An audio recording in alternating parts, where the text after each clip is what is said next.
છોટાઉદેપુરથી સમાચાર પ્રાપ્ત થઈ રહ્યા છે। આધાર કાર્ડ રઝળતી હાલતમાં મળ્યાનો વિડીયો વાયરલ થયો છે। સુખી નદીના કિનારે આધાર કાર્ડ રઝળેલા મળ્યાનો વિડીયો વાયરલ।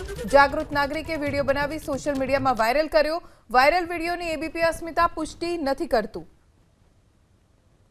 આધાર કાર્ડ રઝળતી હાલતમાં આવી રીતે કોણ ફેંકી ગયું તેને લઈને હવે તપાસ થશે। જો કે એક વિડીયો વાયરલ થયો છે જેમાં સુખી નદીના કિનારે આધાર કાર્ડ રઝળેલા મળ્યા છે। આ વિડીયોની પુષ્ટિ એબીપી અસ્મિતા નથી કરતું। સુખી નદીના કિનારે આધાર કાર્ડ રઝળેલા મળ્યાનો વિડીયો વાયરલ।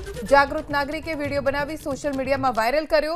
વાયરલ વિડીયોની એબીપી અસ્મિતા પુષ્ટિ નથી કરતું। આધાર કાર્ડ રઝળતી હાલતમાં આવી રીતે કોણ ફેંકી ગયું તેને લઈને હવે તપાસ થશે। જો કે એક વિડીયો વાયરલ થયો છે જેમાં સુખી નદીના કિનારે આધાર કાર્ડ રઝળેલા મળ્યા છે। આ વિડીયોની પુષ્ટિ એબીપી અસ્મિતા નથી કરતું।